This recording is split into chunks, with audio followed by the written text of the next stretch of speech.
마태복음 9장 27절부터 38절입니다.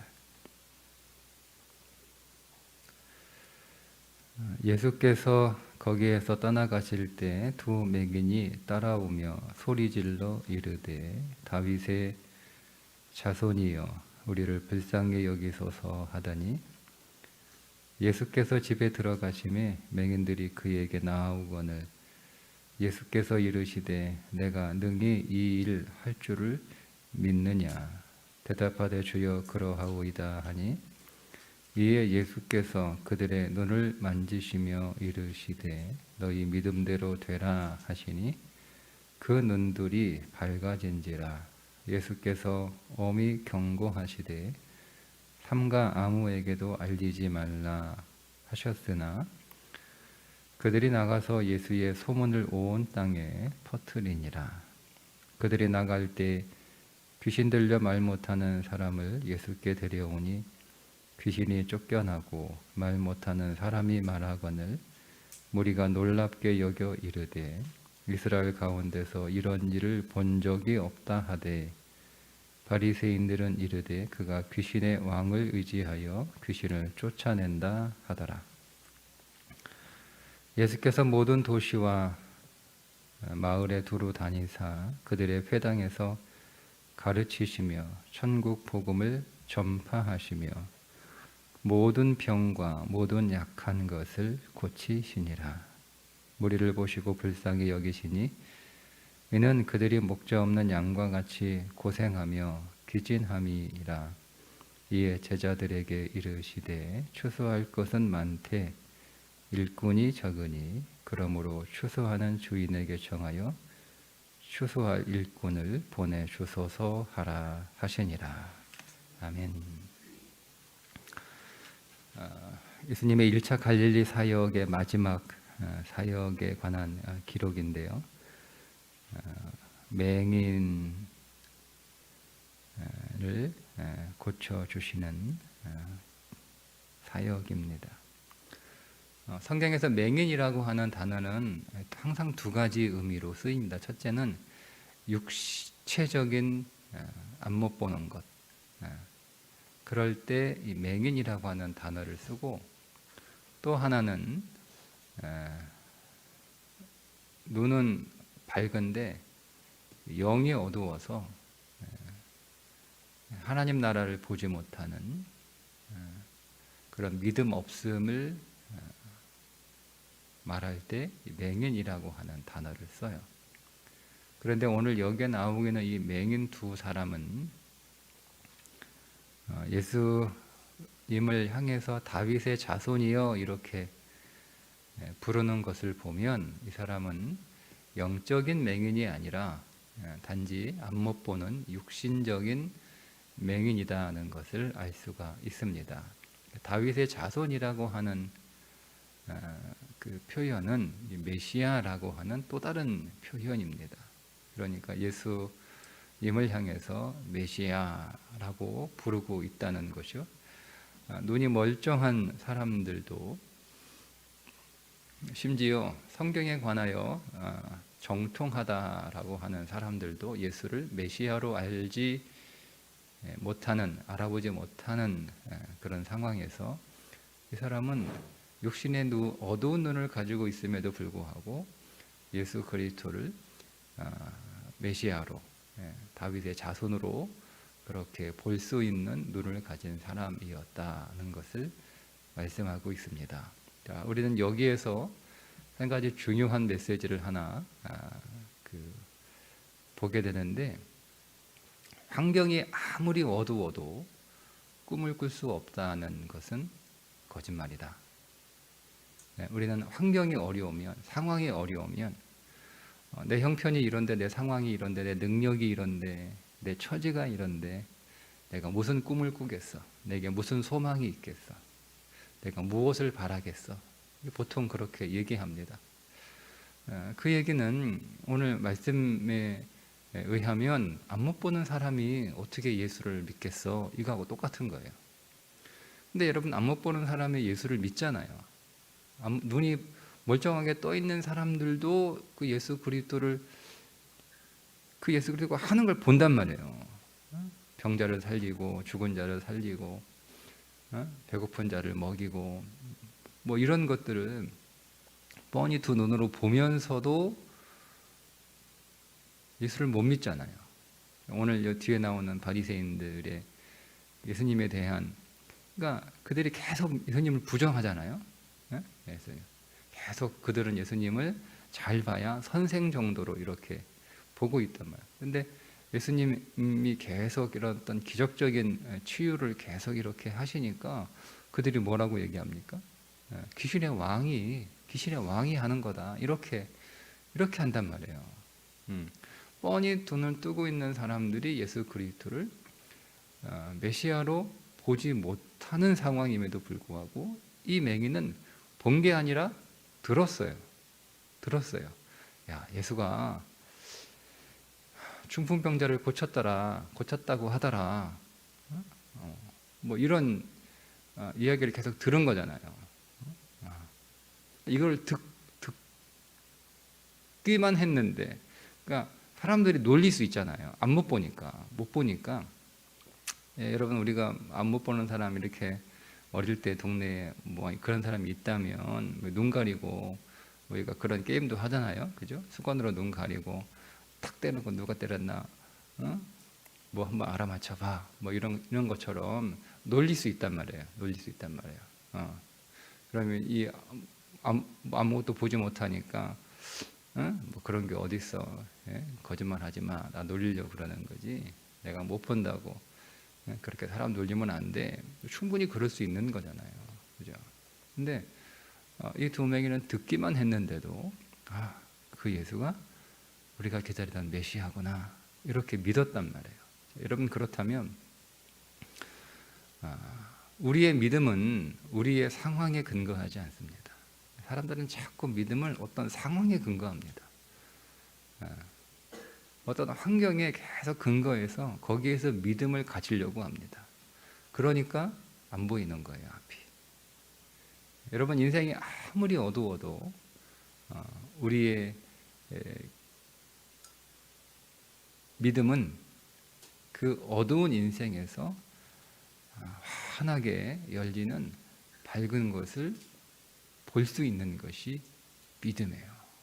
그러니까 오늘 이 믿음을 지금 그 마태가 우리들에게 이 맹인을 치유하는 사건을 통해서 우리에게 이렇게 전해주고 있는 거예요. 우리가 그것을 어떻게 더 알 수 있냐면 예수님이 이 맹인에게 하신 말씀을 통해서 분명하게 드러납니다. 네가 이 일 할 줄을, 내가 이 일 할 줄을 믿느냐 이렇게 물어보시잖아요. 그죠? 여러분, 다른 맹인을 치유하신 사건 속에서는 이런 질문을 안 하세요. 다른 맹인을 치유하는 사건들 여러분 찾아서 보시면 마태복음 20장 32절에 보시면 또 맹인 치유 사건이 나와요. 그리고 마가복음 10장 51절, 누가복음 18장 41절 찾아보시면 맹인을 치유하는 사건이 세 번 더 나오는데, 그때 그 맹인들에게는 뭐라고 물어보시냐면 무엇하여 주기를 원하느냐 이렇게 물어보세요. 근데 유독 이 맹인한테는 내가 이 일 할 줄을 믿느냐라고 물어봐요. 믿음을 물어보세요. 믿음을. 다른 맹인들은 뭐 해줄까를 이렇게 물어보시는데 유독 이 맹인에게는 믿느냐라고 믿음을 확인하세요. 분명히 그 앞에서 다윗의 자손이여 라고 그렇게 외쳤단 말이에요. 그러니까 우리를 불쌍히 여기서서 이렇게 기도했단 말이에요. 그런데 다시 물어보시는 거예요. 분명히 믿음을 고백하고 믿음을 표현했는데 다시 물어보시는 거예요. 믿느냐라고 물어보는 거예요.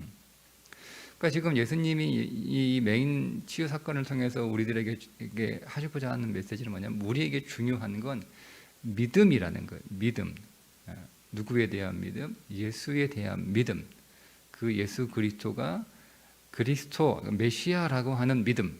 그리고 그 그리스도가 내 인생의 상황이 아무리 어둡고 아무리 안 좋고 정말 현실적으로 보면 어떤 것도 소망할 수 없는 캄캄한 그런 무너진 인생이라 할지라도 거기에서 다시 일어설 수 있고 내 인생은 다시 밝아질 수 있다라고 하는 소망을 갖는 그 믿음이 있느냐라고 물어보는 거예요.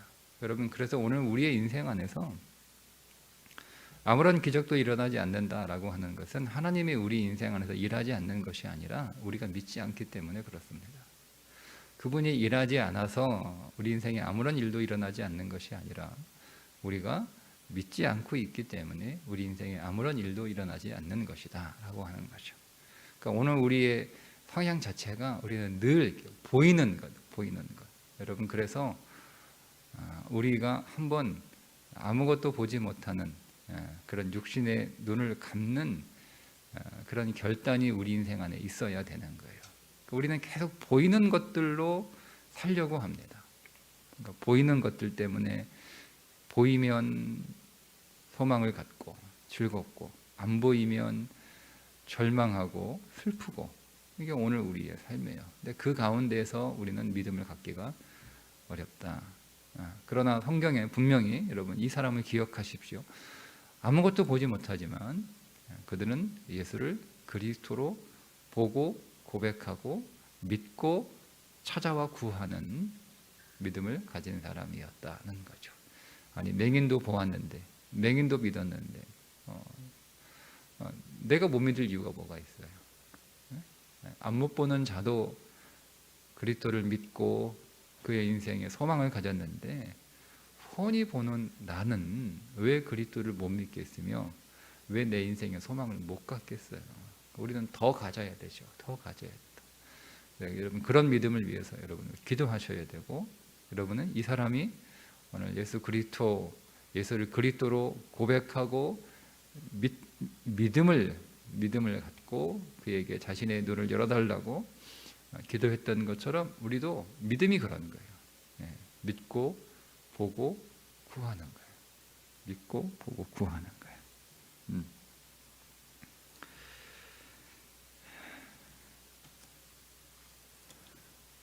35절에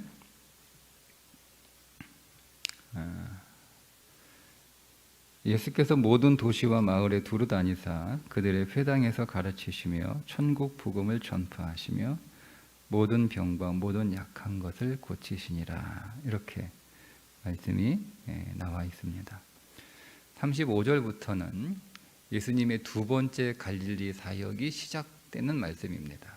그러니까 그 이전까지는 예수님의 첫 번째 갈릴리 사역, 그리고 이제 두 번째 예수님의 갈릴리 사역이 이제 시작되는 그 첫 말씀인데, 예수님의 3대 사역을 기록하고 있죠. 예수님이 가르치시고 저 천국 복음을 전파하시고 모든 병과 약한 것을 고치신다, 이렇게 말씀을 하세요. 자, 그런데 예수님의 첫 번째 갈릴리 사역에 9가지 예수님의 사역이 나오는데, 우리가 지금까지 봤던 예수님의 9가지 사역을 우리가 봤어요. 근데 그 9가지 사역 가운데 네 번째 사역인 바다를 잠잠케 하신 사역 외에 나머지 8가지는 다 치유 사건이에요. 다 치유 사건이에요. 그런데 마태가 그러면 예수님의 치유 사건, 지금 예수님의 앞에서 예수님의 사역의 대부분이 다 치유 사건이었는데, 그러면 예수님의 사역을 마태가 기록할 때 치유 사건이 제일 먼저 나와야 논리적으로 맞아요. 예수님은 모든 병든 것과 약한 것을 치유하시며 회당에서 가르치시며 천국 복음을 전파하신다, 이렇게 써야 돼요. 그런데 치유 사건이 맨 뒤에 와 있어요. 그리고 마태가 강조하는 건 예수님이 회당에서 가르치시고 천국 복음을 전파하는 사역을 앞에 둡니다. 자, 여러분, 이거 굉장히 중요한 성경의 포인트인데, 11장에 가면 예수님의 사역을 다시 언급하는데 그때는 치유 사역이 빠져 있습니다. 11장 1절에 보시면 예수님이 회당에서 가르치시고 천국 복음을 전파하는 것만 기록하고 치유는 빠져 있습니다. 그리고 점점 예수님의 치유 사역은 줄어듭니다. 그러니까 마태가 하고 싶은 얘기가 뭐냐면, 예수님이 지금 첫 번째 갈릴리 사역에서 9번의 사역 가운데 8번은 병든 자들을 고치고 낫게 하는 그런 치유 사역을 하셨음에도 불구하고 그 치유 사역의 목적이 단지 치유가 아니라는 거예요. 아니라는 거예요. 예. 그러니까 예수님이 오늘 우리의 인생에 오셔서 오늘 우리의 삶의 문제를 해결하시고 오늘 우리의 질병을 치유하시고 오늘 우리의 문제를 고치시는 그 이유는 목적이 우리가 이거 많이 놓치는 거예요. 우리는 질병이 낫는 것, 문제가 해결되는 것이 우리는 목적이 됩니다. 근데 예수님은 오늘 우리를 고치시고 우리의 문제를 해결하시는 것이 그것 자체가 목적이 아니라 그것을 통해서 뭘 가르치시는 거예요? 하나님 나라를 가르치시는 거예요. 복음을 가르치시는 것이고 진리를 가르치시는 것이고 예수가 누구인지를 가르치시는 거예요. 그런 치유를 통해서 지금 예수님은 가르치시고 전파하기 위하여 전 단계에 치유하시는데 이 치유의 목적은 뭐냐면 예수가 그리스도라고 하는 것을 가르치기 위한 목적으로 치유 사역을 하신 거라는 거죠. 그러니까 누가 맹인이냐? 치유 사건만 본 게 맹인이에요.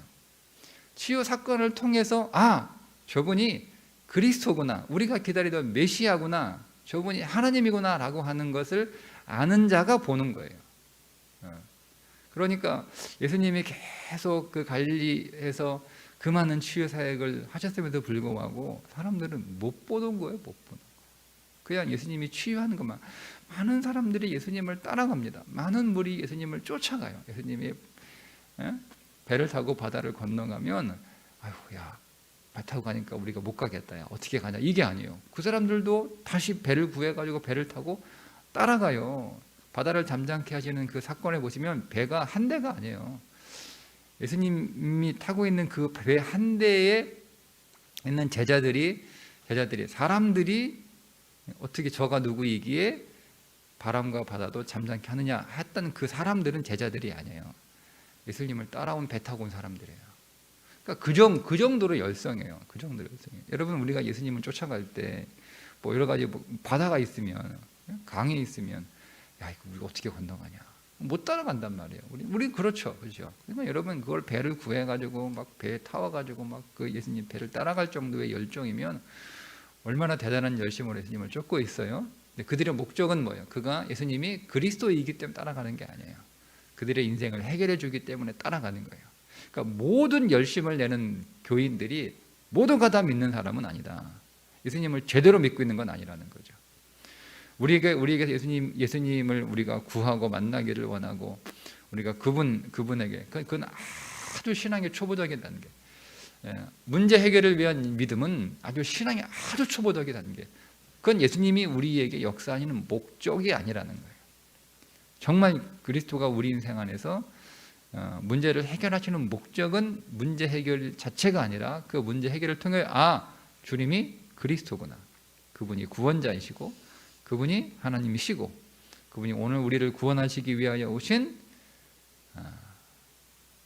메시아라는 것을 가르쳐 주시는 거예요. 그걸 깨닫는 거예요. 그걸 깨달을 때 그분의 가르침이 우리 안에 들어오는 거예요. 그런 여러분 문제 해결이 목적인 사람은 성경의 내용이 안 들어옵니다. 성경에서 뭐가 제일 좋냐면 문제 해결이 되는 구조들만 제일 좋은 거예요. 성경에서 제일 듣기 좋은 설교는 문제 해결에 대한 설교가 제일 듣기 좋은 거예요. 다른 설교에 하면 그냥 눈 감고 있어요. 그냥.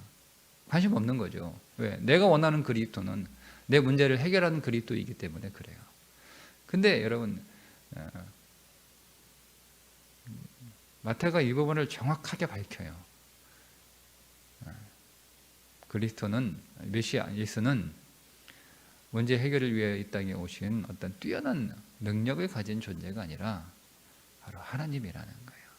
그분이 우리에게 오신 목적은 가르치시고 천국을 전파하게 하셔서 그러니까 우리는 어떻게 되는 거예요? 우리는 그분에게서 배워야 되는 거죠. 그죠? 배워야 되는 거예요. 신앙을 상중하로 나누면 하는 치유예요. 문제 해결. 중은 배우는 거예요. 상은 전파하는 거예요. 전도하는 거예요. 이게 신앙의 상중하예요. 그러니까 근데 우리는 문제 해결을 많이 받은 사람들이 굉장히 믿음 좋은 사람이라고 그렇게 생각하는 오해가 있는 거예요. 오해가. 아니에요.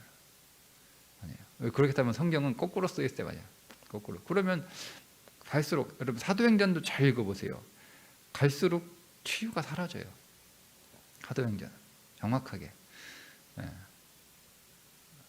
모든 성경이 마찬가지예요. 예. 그러니까 처음에는 우리가 예수가 누구인지 모르니까 그 예수가 어떤 분인지를 우리들에게 드러내시기 위하여 하시는 치유라는 걸 명심해야 되는 거예요. 그럼 여러분, 우리 인생 안에 문제가 해결됐죠?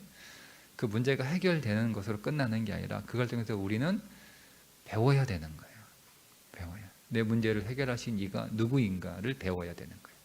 그분이 이 땅에 왜 오셨는가를 배워야 되는 거예요. 그분이 우리에게 무엇을 가르치시는가를 배워야 되는 거예요. 배워야 되는 거예요. 그 다음에 그 배운 거 가지고 뭐 하라는 거예요? 전하라는 거예요. 전하라는 거예요. 그래서 갈릴리의 두 번째 사역의 시작은 이제 10장에서 제자들을 이제 드디어 제자들을 12제자를 이제 선출하시잖아요. 뽑는 거예요. 그 많은 제자들 가운데. 그 말씀 앞에 무슨 말씀이 나옵니까? 무리를 보시고 불쌍히 여기시니 이는 그들이 목자 없는 양과 같이 고생하며 비제남이라. 이에 제자들에게 이르시되 추수할 것은 많되 일꾼이 적으니. 그러니까 추수할 사람을 뽑는 거예요. 추수할 사람. 그 추수할 사람이 12명입니다. 12명. 그러면 여러분, 이 12명이 해야 되는 일은 뭐래요? 12명이 해야 되는? 이 12사도의 사역의 핵심은 가르치고 전파하는 거예요. 예수님이 마지막 제자들에게 뭐라고 말했어요? 내가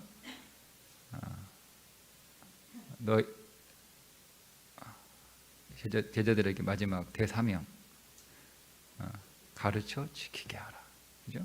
가르쳐 지키게 하라. 치유가 안 나와요. 가르쳐 지키게 하라. 내가 너희와 항상 함께 하리라.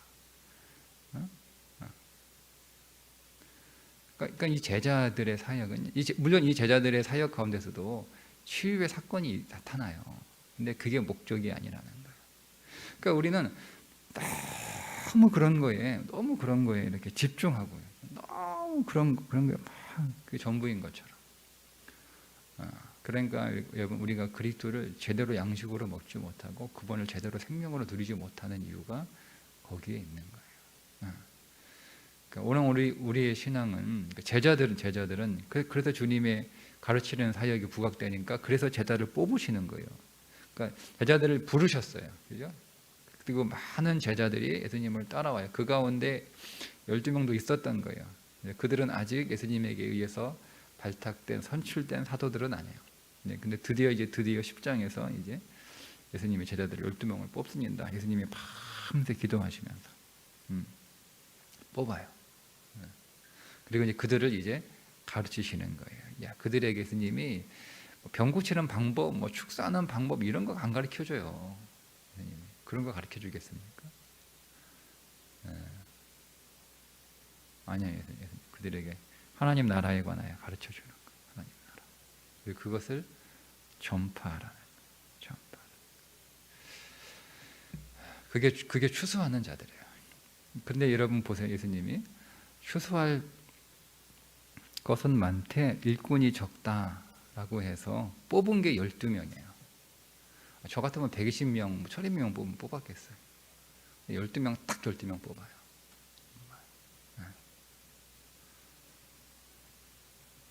12명이면 되는 거예요. 12명이면 충분한 거예요. 12명이면 충분한 거예요. 그 12명이 충분히 그리스도로부터 배우고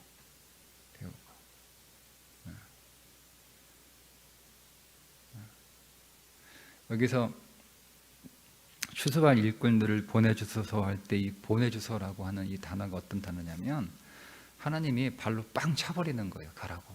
그런 뜻이에요. 그러니까 내가 할게요 이게 아니에요. 하나님이 너희 가 임마 하고 발로 빵 차버린 거예요. 안 갈 수가 없는 거예요. 복음이 그런 거예요. 복음이 우리 안에 확 들어오면, 그러니까 하나님 나라의 진리가 확 들어오고 제대로 배우면이에요. 제대로 배우면 안 갈 수가 없는 거예요. 예레미야가 내 마음이 불붙는 것 같아서 전하지 않을 수 없다라고 고백을 하잖아요. 예? 그게 배우는 거예요. 제대로 배우는 거예요. 예? 그럼 내가 뭐 전도해야지. 물론 그때까지 기다리라는 그런 말씀은 아닙니다.